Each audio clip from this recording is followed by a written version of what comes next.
episode of Retronerds 252. Frank G here along with Cool Water Kurt, Ralphie D, and no JB. We'll have to give a shout out to JB instead of AM at the end of the show. That'll be good. Today we're going to be talking about Spider-Man Far From Home, which is probably also why JB isn't here, because those misers were refusing to see the movie the other day. Yeah, that's right. Yeah.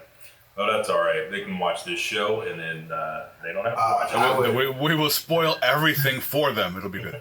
And you, the viewer. If you haven't seen this movie, you should probably not watch this show today. Turn this off. Right if you haven't seen this movie, you probably don't watch this show anyway. So it's So who are we talking to? Yeah. Our fans have definitely seen this movie. Fans. I would think that like all 25 of them definitely win every opening weekend. Agreed. Actually, we picked up a bunch of subscribers this week somehow, so that's good news. Something got shared somewhere well. So Awesome. all right. Picked up like 6 or 7 in the last couple of days. I'd like to think my 9 Facebook friends had something to do with that. Well, there you go. Except they're all our 9 Facebook friends too. That's right. It's you guys. So I don't know what. Oh man. Well, let's start off the top with. First of all, I love the movie. I've already made a nice, healthy donation to the coffers of Disney and Sony / Columbia, whoever. Loved it. All right, let's start with this. I love how they explained how they mansplained the blip or the snap, but they calling it the blip. The blip. And how they just put everything in that. They really spent the money too, because it's not cheap getting that Whitney Houston song. You know? Oh yeah. I was gonna say they managed to take something I absolutely despise and have to turn it into now it's a fond memory. Yes, exactly. That song. So wow, they managed to do that. But that whole intro thing, some people didn't seem to get it at first, with the way the style they did that. And I'm like, no, this is perfect, because I remember being that age and our school's thing looked at least that cheesy, if not more. I definitely, I remember doing one, and I believe mine had a scene from, I was using Steady Mobbin', and I remember because it was with All in the Dead Daily. Right. It was, hey, man. First and last name? I'm telling you, I was in love. When I'm alone, I was really feeling it. So, Frank, I remember we did one, a school video. Audio video school, man. Yeah, audio video. For what class was that? Was that for Spanish? I think we were taking scenes from Dirty Dancing, too. I remember Patrick Swayze was wet. Spanish. I don't remember what we did. We gave them Attack of the BFTs. No way. That wasn't no. it. And please take that off the internet, please. That's not on the internet. No, thank God. I would say, as cheesy as it was, it did tickle me in the nostalgia feels. I loved it. I love how they explained what happened, like the Tony, Cap, Black Widow. Yeah. And then they talked about the snap and how people were gone, and they even showed how that one guy, Ben Davis, it was like, hey, Ben Davis was like this, and then now he's the cool kid and he's getting all the girls. And even when Aunt May, when they were at the homeless shelter thing, she was like, I blipped, and when I came back, I was, somebody else was in their apartment. They thought I was a ghost or whatever. She said, I disappeared and came back 5 years later and filled out these jeans even better than I did before. I'm saying. I don't know about like you, when the but band came back I find it odd being attracted to Aunt May, but okay, we're good. It's happening. It's more than happening. Well, more than attracted. I was attracted to white-haired Aunt May back in the day. Now. Well, those wheat cakes. Love that bun on that. What was it? Was that it Sam Raimi Aunt May, or did you like the comic book Aunt May? Field? No, comic book Aunt May. Oh, oof. Yeah. Thin lips, wrinkles around it. She looked like Madam Spider. I know. I always thought that was weird. That Madam Spider looked like Aunt May. Yeah. I put that connection immediately. I was like, when did they make the superpowers? Frank, did you see this movie in 3D and 2D? Yeah, I did.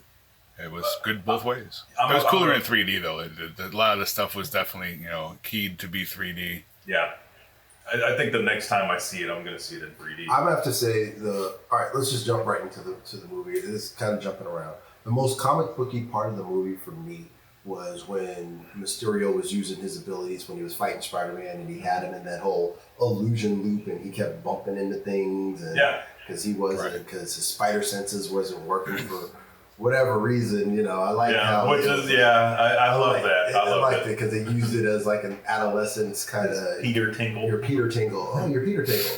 Because when she threw the banana in him, she goes, "Hey, you're supposed to dodge bullets."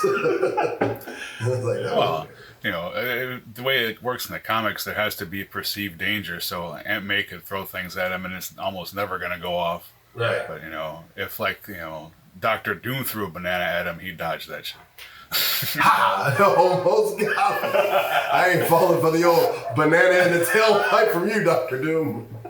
But no, I love that whole sequence. I love the way that Jake Gyllenhaal portrayed Quentin Beck. Like, they have been assassinating the MCU for years. You talk about they're making all the money in the world, but they have been saying, though, the one biggest gripe they had about the MCU is that they said for the whole time Loki was their only interesting villain.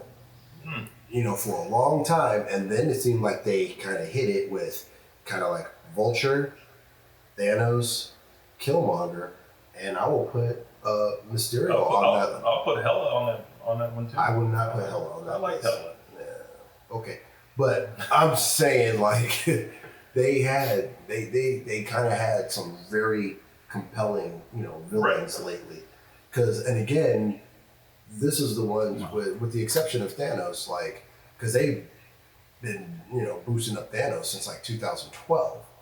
But he was still just a figure in the background, like the really grimace looking final boss, and then you really got to see him in Guardians of the Galaxy, but he really didn't do anything.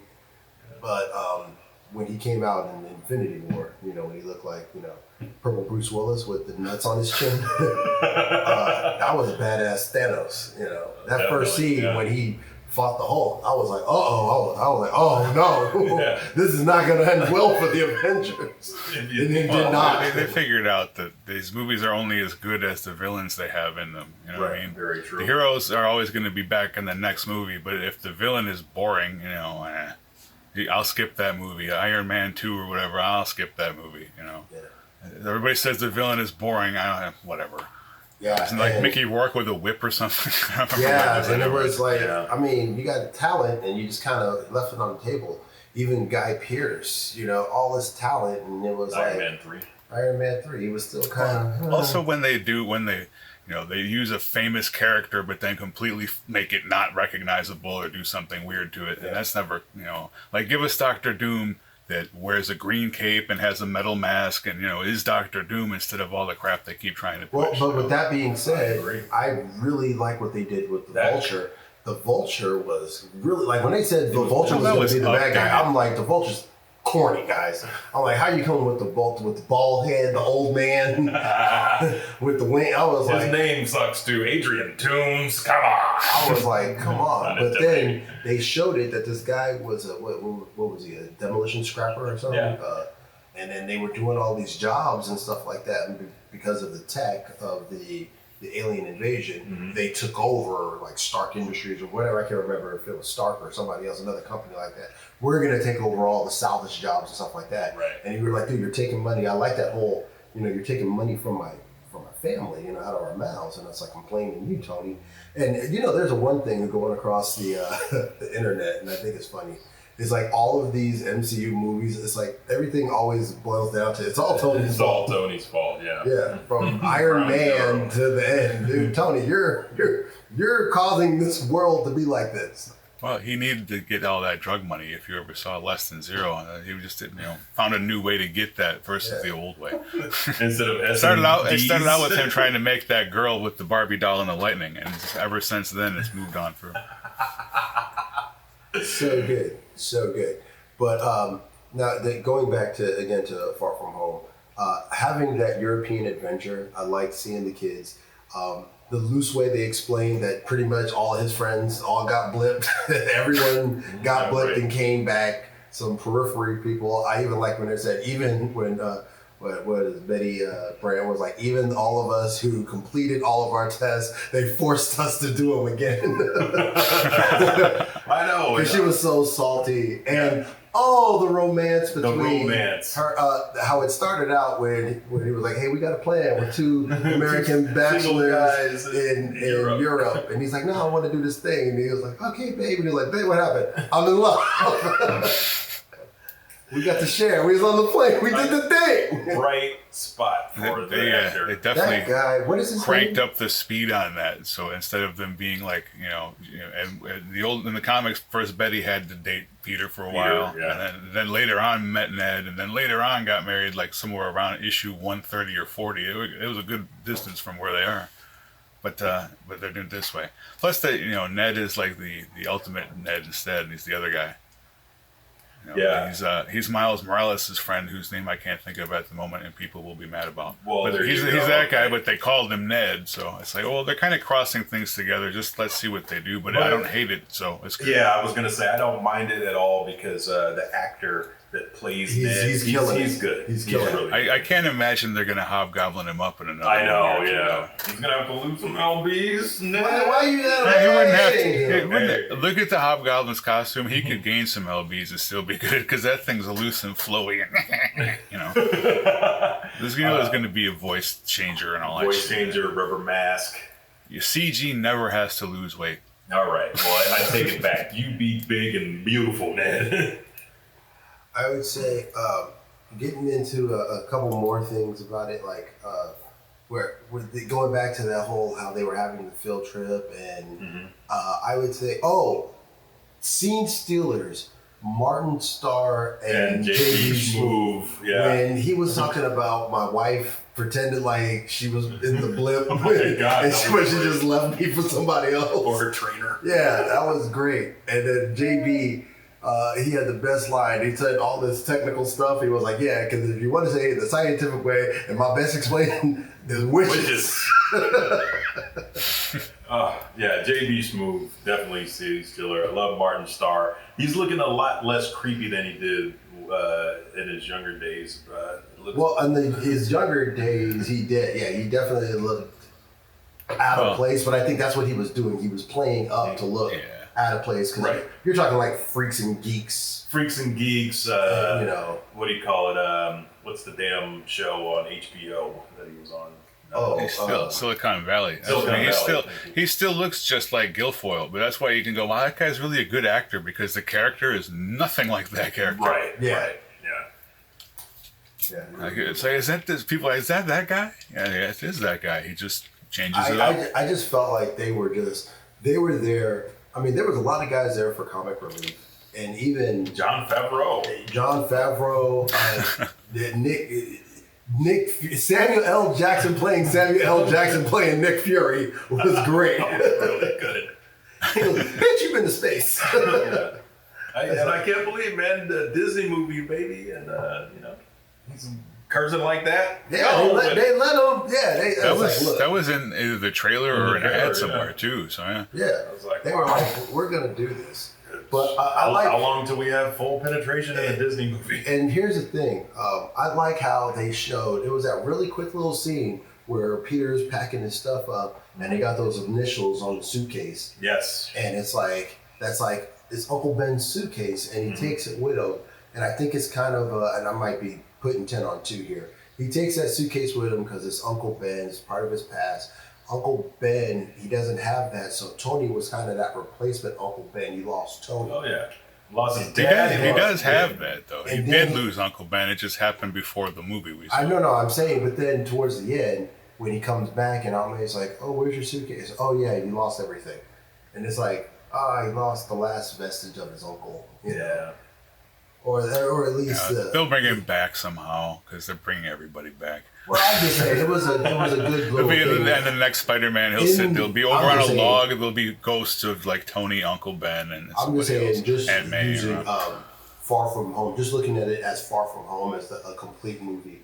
There was also that scene where he had the Edith glasses, and he gave them to Quentin Beck.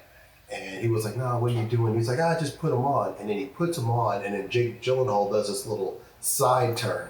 And he looks like, I mean, he's Jake, but he looks like He looks like Tony. He kind of looks like Tony, yeah. And I think Peter they all has look like Stan Lee with those glasses on myself. Yeah. This is smiling Stan Lee. And again, pulling for the funnies, Edith, even dead, I'm the hero. I mean, come on. I know, that's great. That's really classic. Classic. A lot of things in this movie felt really comic booky, which was great to me, and a lot of the Easter eggs that were in there. Because I remember, because Frank, you saw it first, and I think it was you that you sent the text out like, "Hey, pay attention to like the license plates." Yeah. So I find myself, man. First of all, I was watching it in 3D, and to try to find the license, I was like this. I was like and I was like, wait, Frank said, look at the license plates. So I looked at the one license plate, and it was like ASM some number, and I remember leaning over. I'm like, I think this means something. To no one in particular, I think this means something. I think this means something. They hit like 5 or 10 key issues, you know. Yeah.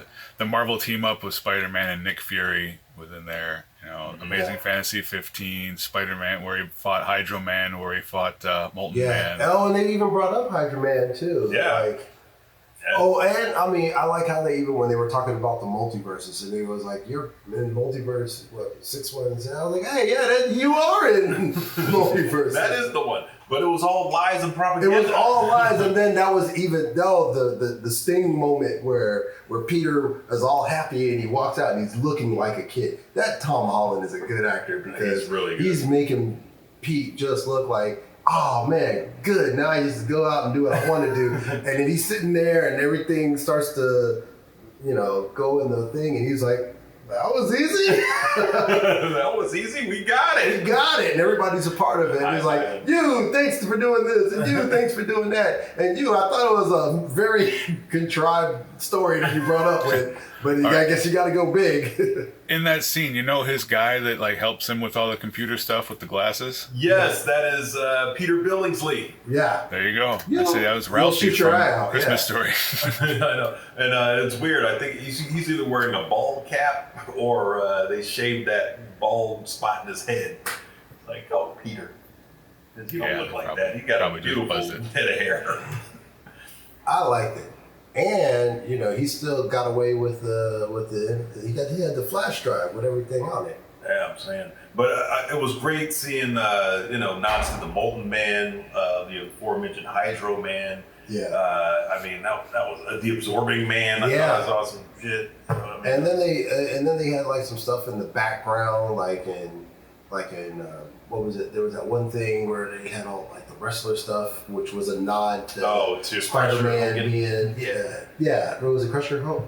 Crusher Hope. Yeah, when it was like a nod to, because like, and of course at first, Spider-Man, he became a professional wrestler first to get the money, and then the guy was like, "Get my money," and it's like, "No, you did it. That's on you." I'm a wrestler. Or the whole, got nothing to do with me. The whole thing. And one day later in real life, someone would combine Crusher Hogan and the Incredible Hulk and become the Incredible Hulk Hogan. Which, if you look at all the old stuff, it had a little, Incredible Hulk Hogan is registered trademark of Marvel Comics. He was having to pay them for that. Oh man, I did not know that. Yeah. Probably not at first, but once he got famous, they're like, "Hello." Yeah. So then he had to take off the Incredible then, right? Yeah, exactly. And then they could trademark it. Golden something, maybe. Thunder Lips. No, Thunder Lips. Hey, I thought this was an exhibition. There we go. Let me take these boxing gloves off. I have to rewatch that scene because Hulk Hogan is like 1.5 feet, possibly 2 feet taller than Sylvester. He does. Remember, he's looking like right at his chest. Right at his nipples. But Hogan was, Hogan's 6'8". Yeah, okay, so that's clearly a foot taller. Yeah, and Sylvester Stallone was 5'9". And you know what's funny about that? I still remember the Mad Magazine. When they do Rocky 3, and Sylvester Stallone, he's looking at it's a drawing, of course, of Sylvester Stallone looking at Hulk Hogan's nipple, and he's like, "Oh man, I hope my next exhibition match is against Dolly Parton if I'm going to be in these types of situations." Never miss a titty joke in Mad Magazine. Blooba-doof. Blooba-doof. I like Mad Magazine is officially going away now. I know. They just rebooted it, and it was been pretty good, actually, compared to the couple of years before, but no more. But they said they're going to send out reprints for the rest of the subscription, so okay, whatever. Yeah, But it's kind of sad that you know what, kids don't read, and they don't sell them at the checkout stand at the grocery anymore, because everything they do sell there is $12.99 for a People magazine and stuff like that. Like, no. Archie comics are like the double digest, aren't they? Like that's $8. Yeah. Shit. So you can't just say, "Hey, can I get this?" Because $8 is a big investment for at a grocery store. There's a lot of things you can get for $8. I just went to the comic book shop, got a couple of books. The guy said, "All right, that'll be $53," and my heart skipped a little bit. I should have a bag of shit like this. I was like, "Wait, I'm not cleaning out my saver." I was like, "Yeah, that's like that." I was like, "God, remember when it cost 75 cents?" Yeah, man. I remember when it went up to $1. I was like, "Hey guys, take it easy." Yeah, I get $5 a week. And I have to eat with that. That was lunch money and your entertainment money. Yeah, I can't believe $5 a week. Come on. Yeah. When I was buying them in the 2000s, I stopped eventually. Look, the prices are there's like $4 an issue or something then, $3.50, whatever, which was ridiculous as it was. But they also, they decompressed the thing so that you can read an issue in about 3 minutes. It's like, oh, okay, so this is, it costs $60 a week for 25 minutes of entertainment. I'm good. I'll read my old ones. Yeah, I pulled out some. It was like an old Marvel team up I was reading the other night, and like 20 minutes later, I'm like, damn, I'm still reading this book, but it was, there's so much more to go through. Yeah. I know we're off the subject here, but I'm actually in the process of redoing a book. I'm going to adapt my novel, my short story, to comic book format. And I was thinking about what I'm going to take out. I was talking to Ralphie about what I'm going to take out, and he said, "Yo, man, just Alan Moore that shit and just put everything on there and have the characters literally under the word bubbles, like, yeah, we're in here. It is a comic." Yep. Squish them. More text than drawing. Yeah. Oh, man. Fill the page. I'm telling you. Or just have it be a novel and just put some pictures into the novel. Oh, once you pick the images, if you tell the story in the images, it's easy to digest the words down based on what you see. Okay, well, this is what's happening there, so this is the part they'd be saying, because really at comic book stuff, dialogue skips around a bit as they go. They don't always tell you a complete continuous. It's like later that day, whatever. Very true. 5 minutes later, he's still talking about the same shit. Well, that's a Bendis comic. Where's that guy? What guy? This guy? This guy? Yes, this guy. Oh, this guy. He's over here. What's he doing? He's doing this. He's doing that. Yes, he's doing that. Now we're 12 pages in, and they've had one conversation. Oh my God. I can't read that. $6. $6 for that. $6 for that. What do you think about Zendaya, who plays MJ? I think she does a great job. I think she does. I think she definitely does a great job. I love that part where she was like, or you like when she was like, "You're Spider-Man." That's what you came to tell me, "You're Spider-Man," and he's being like, "Oh," and then he goes into it, and she was like, "Are you serious? You're Spider-Man?" Because I was like 67% sure. I was only 60% sure. Yeah, that was great. People seem to complain about her, but I think she is. That's not MJ. I'm like, it kind of is. Character-wise, she really is leaning into early MJ. That she's just not a party girl yet because she's still in high school. Right. Give her time to develop into the partying model or whatever. It's not that time yet. And I think, and this is just my opinion, I think a lot of fans, she is so popular in her own right that they see her. Talking about the actress? The actress, exactly. Okay. They see Zendaya as Zendaya. We're on the opposite side. Tom Holland is Spider-Man because we wasn't in the UK. Well, we don't know what he was doing. No idea. When he came that's over why here. Maybe MJ works for me because I never heard of her before the last movie. So yeah, and I could say definitely there were people who didn't know like in our group, they didn't know Tom Holland was from the UK because they heard, they were like, whoa, wait, we're talking about it. And they're like, oh, I didn't even know he was, he sounded like, I thought they actually got him out of Brooklyn, so yeah. Right? Yeah. He does a really good job with the accent for faking it. From a British especially, it's double hard. He's got to lose his regular thing and then pick that up. Yeah.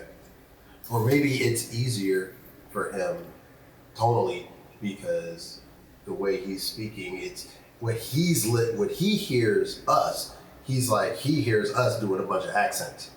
Sure. So maybe they probably just watched like a bunch of De Niro movies and picked it right up. You talking to me? You talking to me? I don't know who you're talking. Yeah, you never know. I mean, like I said, the kid's 23 years old. He just celebrated his 23rd birthday.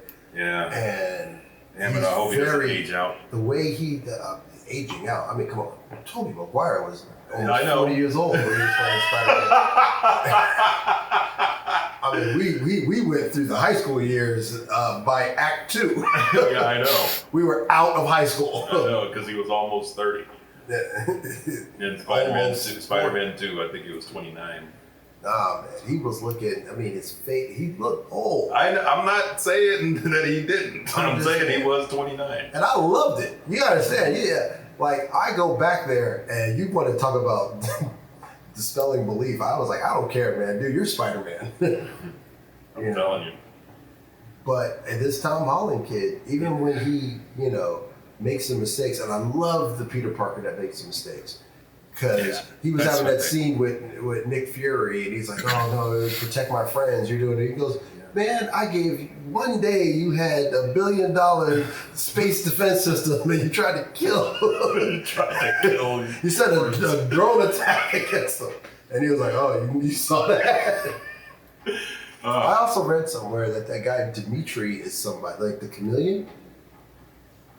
He should be, but we'll see if they go there. Right. But they probably will because they didn't give him a last name and they kept him mysterious. And with the thing that they show at the end, he could be that too.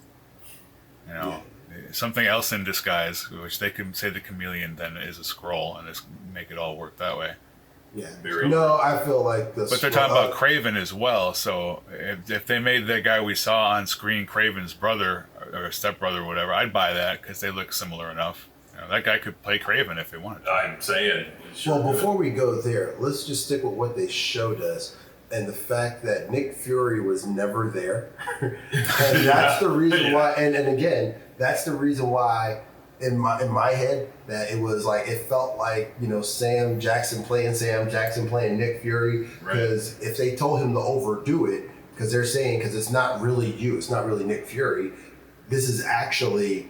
You're playing it like somebody playing a caricature of you.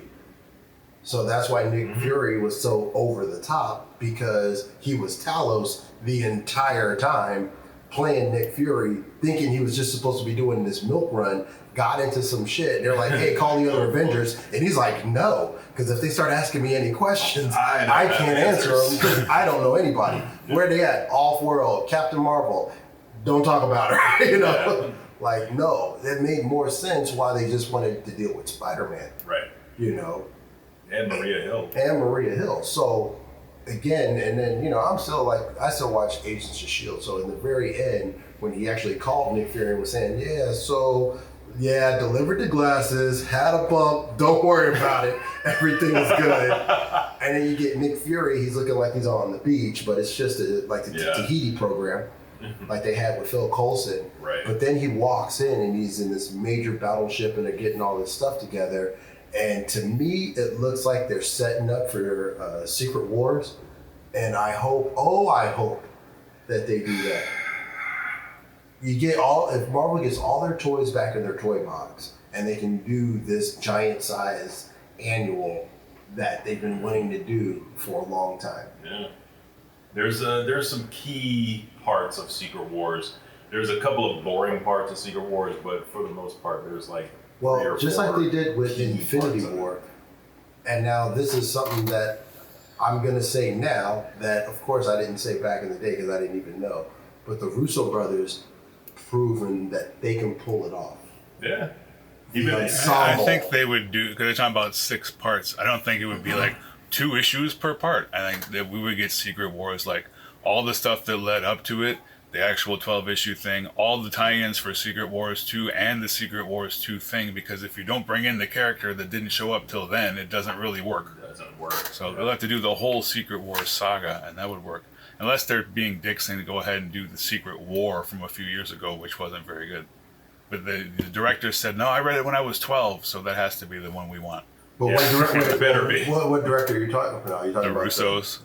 Because the Russos said that they're done with the MCU. Oh no, it was just like 2 days ago at the convention thing. They said they're, Oh, did they? they're, Oh, okay. they're teasing a also- 6-part Secret Wars movie. Yeah. And then Thor 4. Oh wait, hold on. Wait, are you? Wait. Breaking news, yes. Wait, I'm over here waxing poetic. Do you actually have some information? Yeah, that was at the Comic-Con thing yesterday. They didn't say they're gonna do it. They're just like, well, we might do something like that. Hint, hint. You know. Oh, really? Okay, because I'm talking about a fucking scene that I saw in the post-credit scene in Far From Home, and I kind of came up with my own theory. This is me, not up on my damn comic book game. So the Russos, because last I heard, they said that they were done with, because it took up like 7 years of their life, going from Winter Soldier and ending with Endgame. That was a long, because they shot the majority of Infinity War and Endgame at the same time. Hey, man. So they were... Money. Well, even when you throw it, because even Joss Whedon, after 2 Avengers movies, he was spent.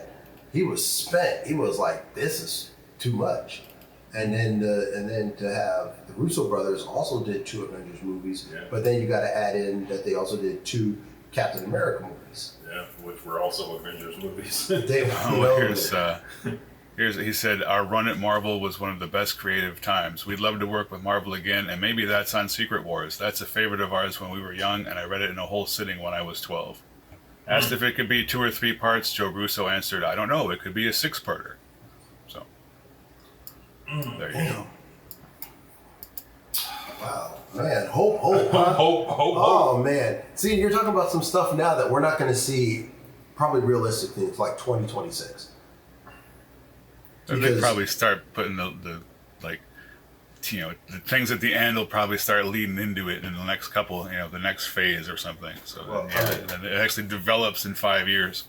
Yeah, it's going to take time because if you think Iron Man dropped in 2008, and Endgame dropped in 2019, and I'm not saying that they knew they were going to start with Iron Man and end with Infinity Wars way back then, but they did have a plan. They had a phase 1 that they were doing, looking towards a phase 2. And even when they had to go back in and kind of retrofit some stuff, it still worked out. It did. They did have to change because of like Spider-Man or something. And they said, oh, this happened 6 years ago or 8 years ago or something like that. Then they had to play with the timelines. Yeah. But for casual fans, well, not even I'm more than a casual fan. Like, I didn't care about the timeline. I mean, this movie took place here. This movie's taking place now. So it's fine to me. Yeah, work it in. That's fine. And even in Endgame, when they were sitting there and she was like, hey, guys, if we get this right and we go back, there's 1 year where all 3 gemstones are in New York at the same time. And they're all like, and I was like, yes, they just kind of, sometimes those, show and tell, like, don't just tell me, but show me what's going on in the story. It's a movie. Don't just tell me this, and this happened, and now this. I'll take your $10. Now get out of here, kid. Yeah, time travel is possible, and time travel. You're not gonna do anything else with it. That's Somebody has to sit there, probably on the internet, because they won't do it legitimately from the studio. But someone should sit there and figure out timeline, which movie scene from which movie goes in which order, because some of the things were happening at the same time. And put together a whole playlist or a mega edit of, okay, here's a scene from Thor and a scene from Iron Man and a scene from this, and then put it all, Somebody will do it because they've re-edited Star Wars 1,000 different ways by now. The kids need something new to do. Totally. Yeah, I'm pretty sure somebody already has done that. If you want to do, because I remember seeing those timeline. It was actual. They'd have the whole timeline here. They'd have the little dots right here saying, oh, this event took place during here, and this event took place during here. They did that, and I'm pretty sure they had to retcon that because of then the other movies that came in, and it's like, oh, now you have to explain this. Because I saw at one point, for people who were a fan of Ant-Man and the Wasp, there was a scene where they were saying that girl Ghost, she still needed some stuff, and it was like Scott was like, oh yeah, I'll bring you the last of the Pym particles to help you out. And she was like, all right, thanks. And then he gets, sucked into the quantum zone. He comes out 5 years later, does his thing with the daughter, goes on his adventures with the Avengers. What happened to Ghost? Either she blipped, and so she didn't have to go through that 5-year experience, and then died when he didn't come back, or she died in 5 years waiting for Scott to come back with the Pym particles to give it to her so she don't fade out of existence or whatever was happening to her. I just remember the actress reminded me of your daughter. Yeah, I know. She looks a lot like her. I know. She's also a Brit too. I know. Everybody's British. Coming over here, stealing our jobs. And the only reason why I don't care is because they're so damn good. I'm saying. You know what's funny? Robert Downey Jr. could play Iron Man and War Machine. Explain. What do you mean, you people? Oh!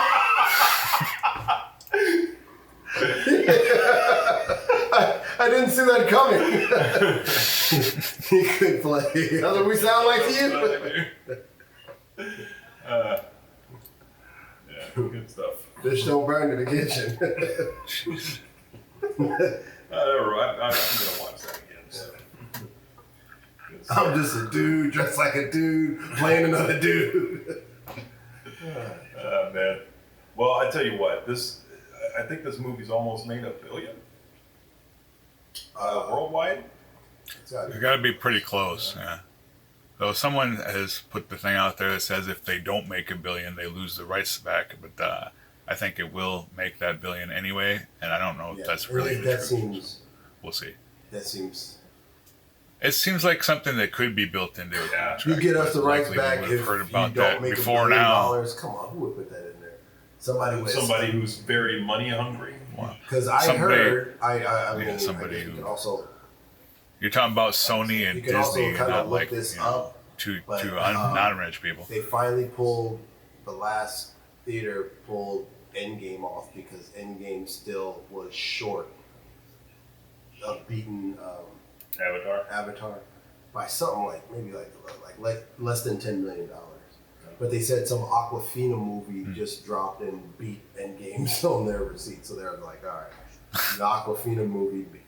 All they have to do is bring it back the next time they do one of those marathons and have whatever the next movie is, all together, and they can get that.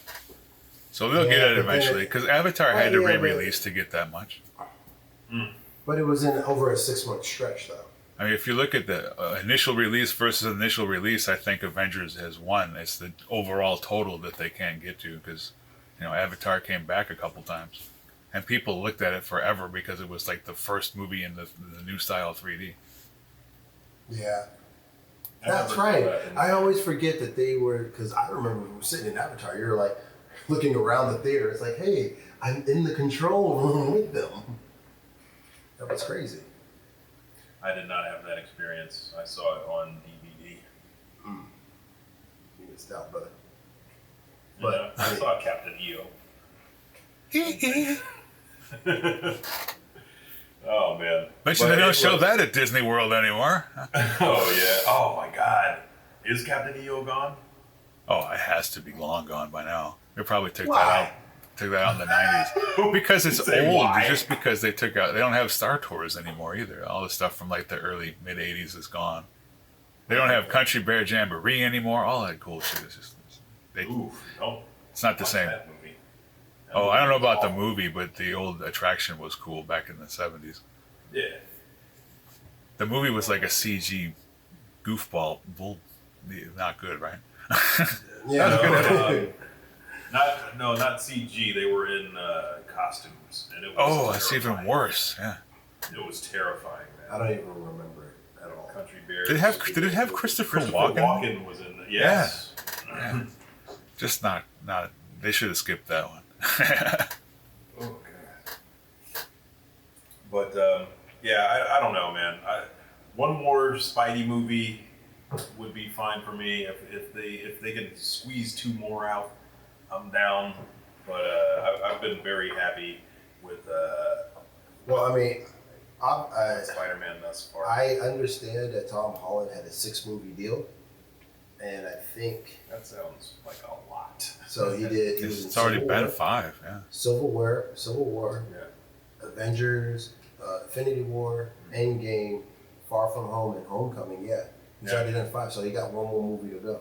All right. Good. And I think they're going to sign him for 6 more right after that. Yeah, because he's still young. Deal. They just announced that Taika Waititi is doing Thor 4, which there was another movie he was going to do that he's putting now on the back burner to do Thor 4. Is that Flash Gordon? I don't know. It could be. He could be putting Flash Gordon or something else on hold to do Thor 4, which I feel like if they do the As Guardians of the Galaxy and roll that into Thor 4, they can definitely do that because they got a nice little team up. I like Rocket and Thor together and Chris Pratt and Rabbit. Yeah, it was good. They got good chemistry, you know. I know. Thor 4, my ass is sore. Oop. Yes, that's the thing. At least with Thor 4, they won't be able to figure out a way to write it with the numeral in the. They can't do Thor. So they have to actually be Thor 4. Unlike they try to with the Fantastic with the 4 instead of the A. So where would you put the 4? They used it instead of the H. They put the 4 upside down instead of the H. So it's Thor, but it's T4. B4 or and it's Thor 4. But the 4 is upside down. It was slick. I liked it. I'm on board, man. It looks Norse. It's cool. Yeah, it looked cool, man. I'm on board. I'm in the bag for all these. I'm getting all the lead speak. Like they still use that? Is that still a thing, Frank? Yeah, I'm sure. I think mostly now it's just the result of people typing badly instead of intentionally doing it. But yeah. Right. So, whoa. To sum it up. What's that interesting base? Is that a motorcycle? Favorite scene of Far From Home? Anyone? My favorite scene was you and I already mentioned it. It just reminded me of being inside of a comic book when Mysterio is just throwing everything at Spider-Man and he's just disoriented and there's just so much. I like even the Iron Man zombie that comes out. Iron Man zombie, all the little Black Widow spiders all that come out. That is what I felt like when I was reading it. Yeah, that's Mysterio and shit. And it was like, man, this is. Oh man, I feel like I'm in it. And I like how they changed up Mysterio, and it was kind of like Team Mysterio because, all right, I know Mysterio, and he was a stunt man, special effects guy, and that was kind of like okay, and now he's a bad guy. But having him being a jilted, Tony Stark employee, he's like, hey, I had this great technology, this piece of tech that I did, and he called it barf, and he did it for his own little personal, I miss my mommy and daddy thing, and then I'm done with it. And then with the drones and everything, I love that whole thing that Mysterio was a group of people and Quentin Beck was just the guy in the suit. And I love the fact when he was like, and you, Ethel, you stay on that suit. You want me to, steam that cape. Steam the cape. All the wrinkles out the cape. She was like, do you want me to? No, keep steaming the cape. That was Jake Gyllenhaal was good, man. I thought he was great, man. I thought he was really good. That's another guy that was supposed to be Spider-Man at one point. Yeah. Yes. And Aquaman. Go back, motherfucking Aquaman. But the best part, I feel like, to me in that scene is, again, when you're talking about when the Spidey Senses was really in, and Quentin Beck was laying on the ground, and then he goes to shoot him, and then pow, and then he just catches the gun. Oh, yeah. And it was like, oh my God, he just tried to shoot him in the head. No, he's over here. And I like the fact that even the fishbowl head thing, it had a function. Yeah. It had a whole thing, and he was in a mocap suit when he was walking around in the actual mocap suits that they all walk around in, because everyone's wearing it. but we're just going to shoot you in your mocap. I thought that was great. I thought that was. I saw someone that complained. They're like, they forgot to CG out his suit in half the scenes. I'm like, dude, are you that dumb? Are you not following the Come story, on, bro. That was fucking. It was genius. And it's little things like that. I agree. And I like the fact of, I'm all over the place now, but I like the fact that Favreau was the guy who directed Iron Man, and now you got the character Happy. He was smart to put himself in the movie as a character because now he can still live in that world. In love with Aunt May. Yeah. And he even has his own show, and I know this is he has his own show on Netflix. It's like a cooking show because Favreau's really good at cooking. Man, he had that movie, The Chef. And it was good. So he's doing this scene with Gwyneth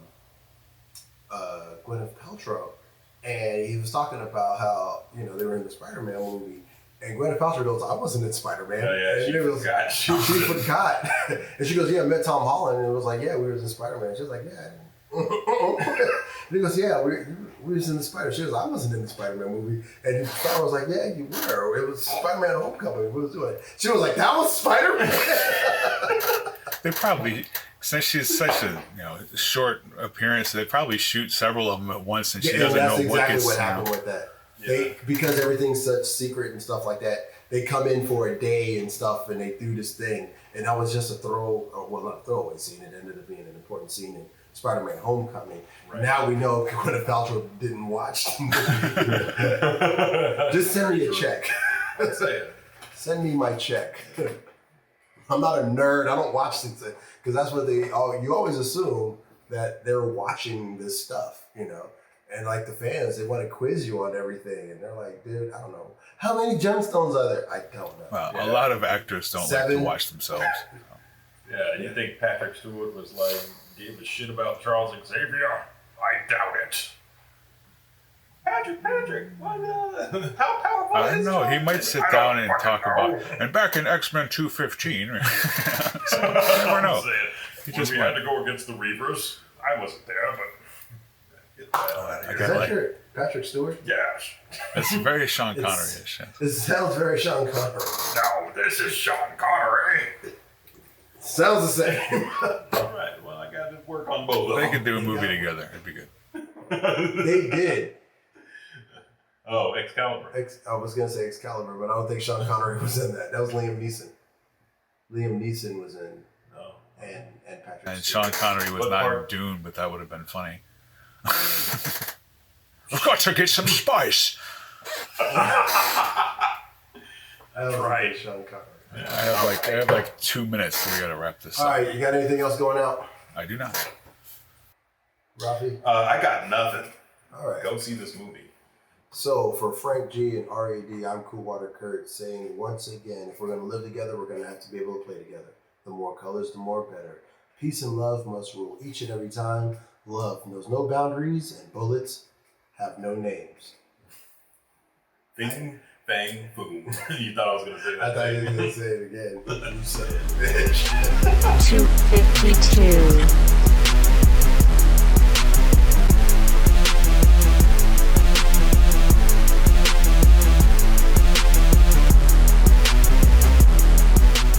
Adonis, pull yourself together.